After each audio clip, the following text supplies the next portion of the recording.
Hello guys, कैसे हैं आप लोग। तो चलिए स्टार्ट करते हैं आज के टॉप मोस्ट करंट अफेयर के सेशन को। और जैसा कि आपको पता है कि डेली बेसिस पर आपको ये क्लास कराई जा रही है और काफ़ी इंपॉर्टेंट क्लास है। इससे रिलेटेड आपके एग्ज़ाम में काफ़ी क्वेश्चन पूछे जाते हैं। तो चलिए चलते हैं पहले क्वेश्चन की ओर। भारतीय नौसेना ने विदेश से भारतीयों को वापस बुलाने के लिए कौन सा अभियान शुरू किया है। बिल्कुल, भारतीय नौसेना द्वारा विदेश में फंसे जो भारतीय हैं उनको वापस बुलाने के लिए एक अभियान शुरू किया गया है। उसका नाम क्या है? सही आंसर बताइए। ऑप्शन आपको दिए गए हैं। तो जी हाँ, इसका सही आंसर क्या है? बिल्कुल, ऑप्शन बी समुद्र सेतु इज द राइट आंसर। समुद्र सेतु इसका सही आंसर है। चलिए चलते हैं इसके डिटेल्स की ओर।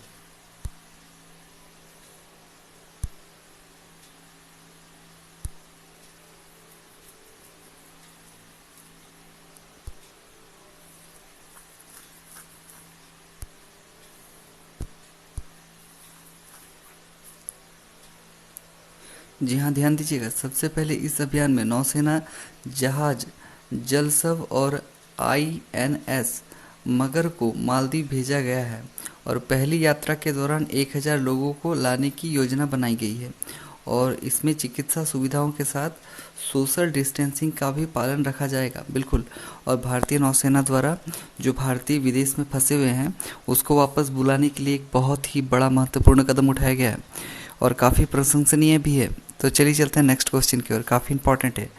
वीडियो पसंद आ रहा है तो वीडियो को लाइक कर दीजिएगा और जो लोग चैनल को सब्सक्राइब नहीं किए हैं सब्सक्राइब कर लीजिएगा ताकि रेगुलर अपडेट आपको मिलते रहे। तो चलिए चलते हैं नेक्स्ट क्वेश्चन की ओर, देखते हैं क्या है इंपॉर्टेंट। जी हाँ, ध्यान दीजिए। केंद्र सरकार ने 6 मई को पेट्रोल पर 10 रुपये और डीजल पर 13 रुपये एक्साइज ड्यूटी व रोड सेस को बढ़ाकर कुल कितना कर दिया है? जी बिल्कुल, पेट्रोल पे 10 रुपये और डीजल पे 13 रुपये एक्साइज ड्यूटी को बढ़ा दिया गया है। और वो कितना कर दिया है आपको ये बताना है। ऑप्शन आपको दिए गए हैं, सही आंसर बताइएगा। तो जी हाँ, इसका सही आंसर क्या है? बिल्कुल, ऑप्शन ए पेट्रोल पर 32.98 और डीजल पर 31.83 जो है वो रुपए बढ़ाए गए हैं। तो चलिए इसके डिटेल्स को देख लीजिए ताकि इससे रिलेटेड क्वेश्चंस अगर आपके एग्ज़ाम में आते हैं तो आपकी मिस ना हो। बहुत बार ऐसा होता है कि एग्ज़ाम में मेन टॉपिक से हटकर भी थोड़े बहुत क्वेश्चंस पूछ लिए जाते हैं और इसी वजह से इसके डिटेल्स को भी जानना ज़रूरी हो जाता है।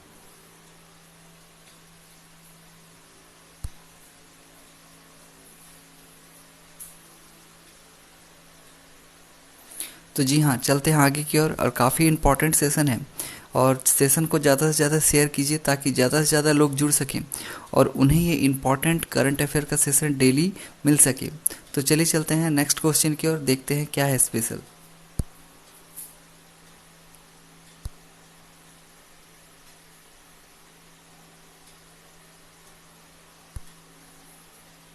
जी हाँ, क्वेश्चन के लिए ध्यान दीजिएगा।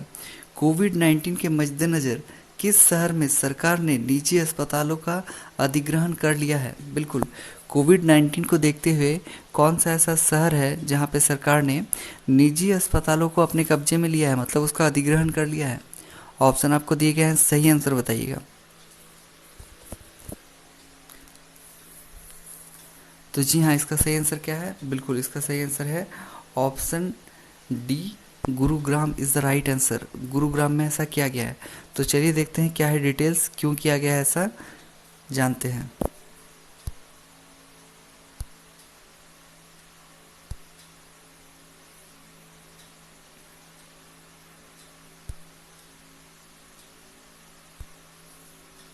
जी हाँ, ध्यान दीजिएगा कि इसका मतलब है कि अब इन अस्पतालों का संचालन राज्य की ओर से जिला प्रशासन करेगा। और किस कानून के तहत ऐसा अधिग्रहण किया गया है? तो डिप्टी कमिश्नर अमित खत्री ने इस आदेश में कहा है कि तत्काल 600 बेड की और आइसोलेशन सेंटर की ज़रूरत है और डिटोमेर अस्पताल के तैयार होने में समय लग रहा है और इसी वजह से अभी फ़िलहाल जो निजी हॉस्पिटल्स हैं उनका अधिग्रहण कर लिया गया, उनको कैप्चर में लिया गया है। तो ऐसा अधिग्रहण किसी पे दबाव बनाकर नहीं, सुविधा अनुसार और कोविड-19 के प्रकोप को देखकर किया गया है। तो काफ़ी अच्छा कदम है। इससे लोगों में जो कोरोना वायरस का जो पेंडेमिक चल रहा है उससे लड़ने में मदद मिलेगी। तो चलिए आगे चलते हैं, आगे और भी इम्पोर्टेंट क्वेश्चंस हैं।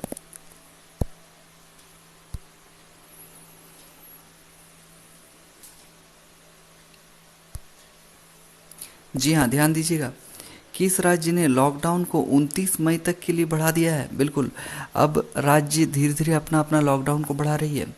और जैसा कि आपको पता है कि वर्तमान में बहुत सारे राज्य ऐसे हैं जिन्होंने लॉकडाउन को अपने सरकार, केंद्र सरकार के आदेशों से परे रखा है। और झारखंड में स्पेशली आपको पता है कि जो रेड, ऑरेंज और ग्रीन जोन का कॉन्सेप्ट बनाया गया था उसे फॉलो न करते हुए लॉकडाउन को 2 हफ्तों के लिए बढ़ा दिया गया है। तो वो फिलहाल अभी कौन सा ऐसा राज्य है जिसने लॉकडाउन को 29 मई तक का बढ़ाने का फैसला लिया है, मतलब 29 मई तक के लिए बढ़ा दिया है? ऑप्शन आपको दिए गए हैं, सही आंसर बताइएगा। तो जी हाँ, इसका सही आंसर क्या है? बिल्कुल इसका सही आंसर है option D, Telangana is the right answer. और जैसा कि आपको पता है कि तेलंगाना से बहुत सारे प्रवासी मजदूरों को अलग अलग राज्यों में ट्रेन के माध्यम से भेजा गया है।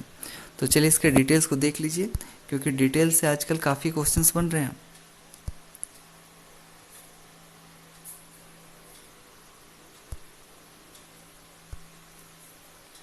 तो इम्पॉर्टेंट है, इसका प्रॉपर्ली नोट्स बना लीजिएगा।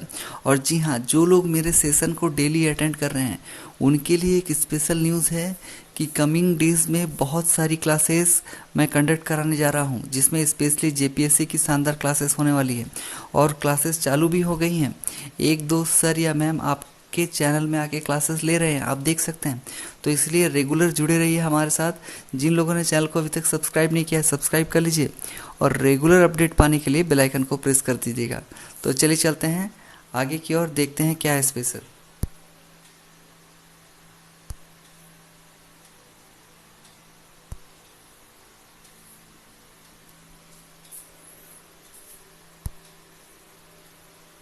बिल्कुल ध्यान दीजिएगा कि राष्ट्रमंडल युवा खेलों 2021 को कब तक के लिए स्थगित कर दिया गया है? बिल्कुल, राष्ट्रमंडल युवा खेलों को 2021 जो होने वाले थे 2021 में, उनको कब तक के लिए स्थगित कर दिया गया है?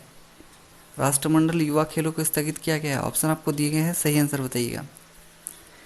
इसके बाद चलेंगे एक शानदार मोटिवेशनल क्विट की ओर। पहले इसका सही आंसर बताइए।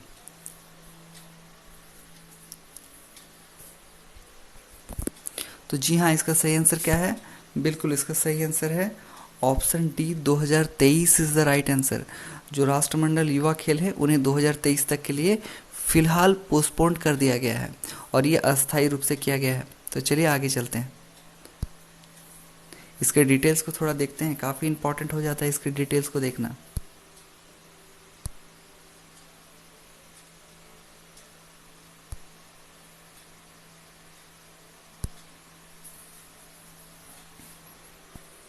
जी हाँ, ध्यान दीजिएगा, राष्ट्रमंडल युवा खेलों को 7वें सत्र का आयोजन जो होने वाला था वो 2021 तक के लिए त्रिनिदाद और टोबैगो में होना था, और वर्तमान में इसे स्थगित कर दिया गया है, यानी पोस्टपोन कर दिया गया। और राष्ट्रमंडल खेल महासंघ, जिसे CGF कहा जाता है, ने कहा है कि कैरेबियाई ही राष्ट्र खेलों की मेजबानी करेगा। बिल्कुल, कैरेबिया अब राष्ट्रमंडल खेलों का मेजबानी करने जा रहा है।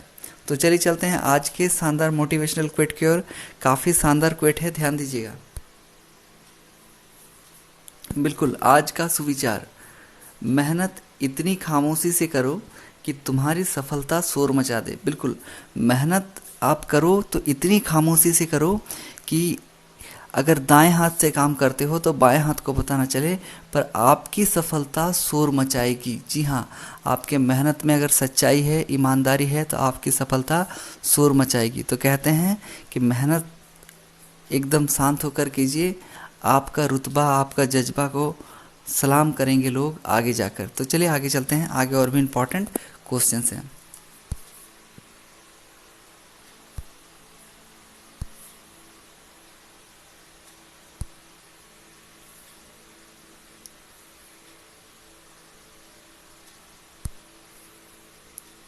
जी हाँ, ध्यान दीजिएगा, यंग कैरियर अवार्ड 2020 जिसे नैनो साइंस एंड टेक्नोलॉजी क्षेत्र में दिया जा रहा है, किसे मिला है? ऑप्शन आपको दिए गए हैं, सही आंसर बताइएगा कि यंग कैरियर अवार्ड 2020 किसे मिला है। ऑप्शन दिए गए हैं, सही आंसर बताइएगा। तो जी हाँ, इसका सही आंसर क्या है? बिल्कुल इसका सही आंसर है option D, professor Saurabh Lodha is the right answer. Professor Saurabh Lodha को 2020 का जो है यंग कैरियर अवार्ड मिला है। तो इम्पॉर्टेंट है, ध्यान में रखिएगा। चलिए इसके डिटेल्स को थोड़ा देख लीजिए ताकि इससे रिलेटेड अगर कोई क्वेश्चंस आपके पूछे जाते हैं तो आपके मिस ना हो।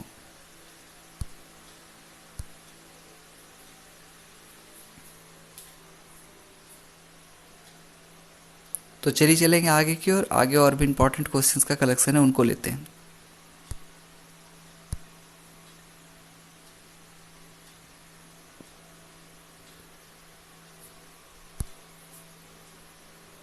जी हाँ, ध्यान दीजिएगा।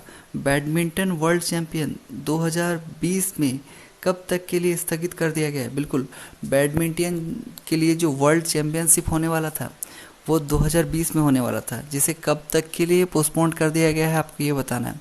ऑप्शन आपको दिए गए हैं, सही आंसर बताइएगा। जी हाँ, इसका सही आंसर क्या है? बिल्कुल इसका सही आंसर है ऑप्शन ए, नवंबर 2021 तक के लिए फिलहाल इसे पोस्टपोन कर दिया गया है। इंपॉर्टेंट क्वेश्चन है, इसे ध्यान में रखिएगा। चलिए आगे चलते हैं।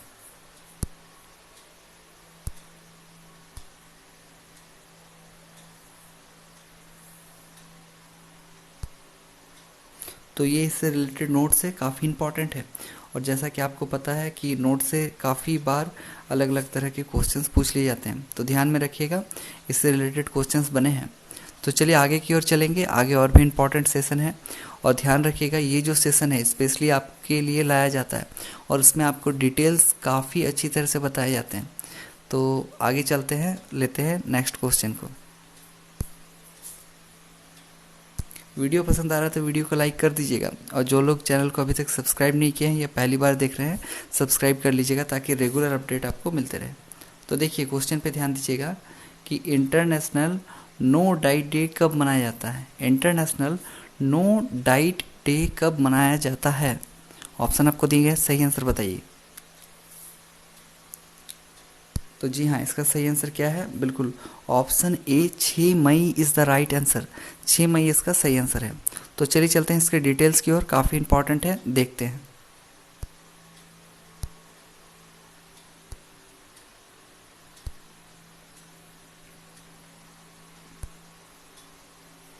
जी हाँ, बिल्कुल ध्यान दीजिएगा कि पहला international no diet day UK में 1992 में मनाया गया था, और इस दिन की शुरुआत एक ब्रिटिश महिला मैरी इवांस ने शुरू किया था, ताकि लोग जैसे कि खुद को स्वीकार कर सके। बिल्कुल, और इम्पॉर्टेंट यह है कि दरअसल खुद को बेहतर दिखाने की चाहत में लोग अपनी पसंद को मारते हैं, भूखे रहते हैं और अपनी पसंद का खाना नहीं खाते हैं। आमतौर से युवा वर्ग में तो डाइटिंग का बहुत ज़्यादा क्रेज होता है, और इस चक्कर में वो कई बार बीमार भी हो जाते हैं। तो इसी जो ये सारी जो घटनाएं होती हैं, इन्हीं घटनाओं को मद्देनज़र रखते हुए इंटरनेशनल नो डाइट डे मनाया जाता है। काफ़ी इंपॉर्टेंट है, ध्यान में रखिएगा। आगे चलते हैं। चलिए फिर से एक शानदार क्वेश्चन है, ध्यान दीजिएगा क्वेश्चन पे कि टेनिस इंटीग्रिटी यूनियन, जिसे TIU कहते हैं, खिलाड़ी यूसुफ होसम पर आजीवन प्रतिबंध लगा दिया गया है। वो किस देश से हैं? बिल्कुल, यूसुफ होसम पर आजीवन के लिए प्रतिबंध लगा दिया गया है, और वो किस देश से हैं? ऑप्शन आपको दिए गए हैं, सही आंसर बताइएगा। तो जी हाँ, इसका सही आंसर क्या है? बिल्कुल ऑप्शन सी, मिस्र इज द राइट आंसर। मिस्र इसका सही आंसर है। तो चलिए चलते हैं इसके डिटेल्स की ओर। इसके डिटेल्स को आप अच्छी तरह से देख लीजिएगा, ताकि इससे रिलेटेड अगर क्वेश्चंस पूछे जाते हैं तो वो आपके मिस ना हो।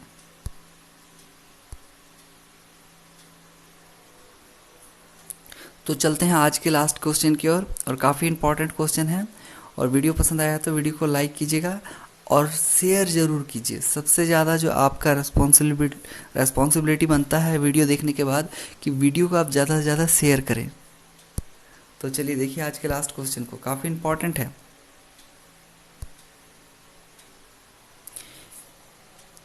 कार्य दिवसों को बढ़ाने तथा मनरेगा के साथ काम करने के लिए झारखंड के मुख्यमंत्री हेमंत सोरेन ने कौन सी योजना शुरू की है? बिल्कुल, हेमंत सोरेन ने एक नई योजना शुरू की है जिससे कि कार्य दिवसों को बढ़ाया जा सकेगा और मनरेगा के साथ मिलकर काम किया जा सकेगा। ऑप्शन आपको दिए गए, सही आंसर बताइएगा कि उस योजना का नाम क्या है। तो जी हाँ, इसका सही आंसर क्या है? बिल्कुल ऑप्शन सी, उपरोक्त सभी। बिल्कुल, ये जो सारी योजनाएं हैं वो वर्तमान झारखंड के जो सरकार के मुख्यमंत्री हैं हेमंत सोरेन, उनके द्वारा चलाया गया है ताकि बहुत तरह के विकास और डेवलपमेंट को अंजाम दिया जा सके फ्यूचर में। तो बहुत अच्छी सोच है और ऐसे सोच के साथ आगे बढ़ रहे हैं हेमंत सोरेन जी। तो आगे देखा जाएगा कि ये जो योजना है कितना सक्सेस हो पाता है। तो इसके डिटेल्स की ओर चलते हैं। इसके डिटेल्स को आप अच्छा तरह से देख लीजिए क्योंकि इससे रिलेटेड क्वेश्चंस बन सकते हैं। स्पेशली जो झारखंड पीएससी की तैयारी कर रहे हैं उनके लिए काफ़ी इंपॉर्टेंट हो जाता है ये क्वेश्चन।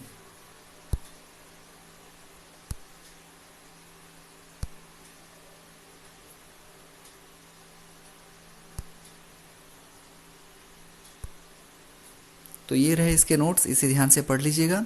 और हाँ, वीडियो पसंद आया तो वीडियो को लाइक कर दीजिएगा। जिन लोगों ने अभी तक चैनल को सब्सक्राइब नहीं किया है, सब्सक्राइब कर लीजिएगा, बेल आइकन को प्रेस कर दीजिएगा ताकि रेगुलर अपडेट आपको मिलते रहे। तो फिर मिलते हैं इसी तरह के शानदार वीडियो के साथ नेक्स्ट सेशन यानी day of the day history today में। तो तब तक के लिए गुड बाय।